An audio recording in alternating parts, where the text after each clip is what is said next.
I'm Keely Eure here with offensive line coach Zach Hanson for the Old Dominion Freight Line Best in the Game interview. Coach, it was a dominant performance in the trenches against Michigan. What did it take?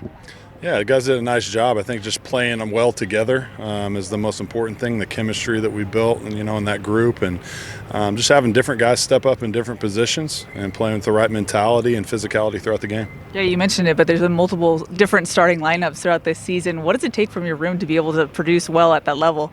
Yeah, a bunch of smart guys. First of all, you have to be really smart in order to play 2 or 3 different positions. Having Tobias Raymond start at 3 different spots is pretty rare. But that all the reps throughout all this time together, building that chemistry with different guys, and really just trying to prep for that moment. We've been working those different combinations of guys throughout the year, and it's paid off for us so far.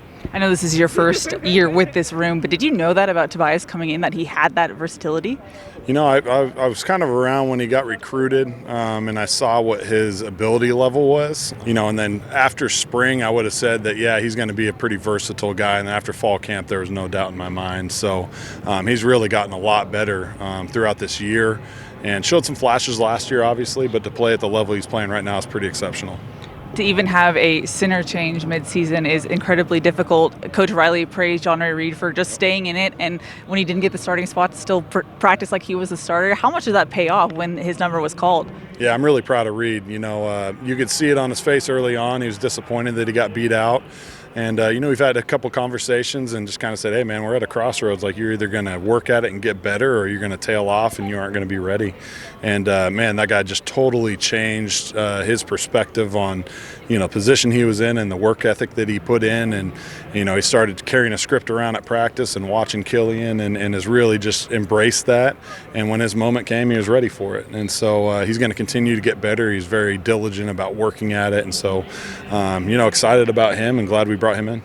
In the inverse, it seems like Killian is almost a coach on the field with how involved he still is trying to be. What have you seen from him as he rehabs? Yeah, 100%. He's 100% locked in, the same leader that we need and have always needed on this team, and just an exceptional kid. He's right there with Reed. They watch film together. He's helping them prepare and just, kind of helping him with his calls and all that type of thing. So it's been really helpful. In terms of this trip to South Bend, what challenges does Notre Dame present for your offense? Yeah, it's a great team. They're a really good football team, well coached, disciplined, all those things, tough, and so they present a lot of challenges. We're going to have to come out and play our game, and it's going to be about USC football that night and just doing what we're supposed to do. Playing your game, what does that look like in practice? I think, I'm really big on the mentality and physicality piece of it more than anything else. I think all the scheme stuff will work itself out if you play the game the right way mentally. And so we prepare ourselves that way. A lot of drill work just to work on the fundamentals and techniques before anything else. And so I've always been a big believer in that. And then just getting in the right mental mindset before you walk into the stadium that day. Well, you've been to South Bend before, obviously, 2 years ago. How do you prep your room mentally to play in that environment? Yeah, I think just keeping in between the white lines is the biggest thing you can preach to the guys all week. We're fortunate we get to play against a really good defense every single day too.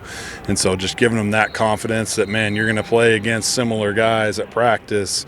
We got to work through the schematic things, but just play really hard, play with great mentality, great physicality, and we'll sort everything else out. When talking to the players in your room, it seems like they have just such a genuine bond with you and respect for you. What do you think you've done to have that connection with them so quickly? Man, I'm really fortunate to have really good kids in the room, and we have fun together for sure. They love to work too, which makes my job easy. But I just try to form real relationships with them. My wife and I always try to bring them in as part of our family and just do things off the field to build that chemistry and build those relationships in the off season so they're ready to go to battle at the end of the day. Alrighty, Coach. Thanks for your time and good luck on Saturday. Thank you. Appreciate it.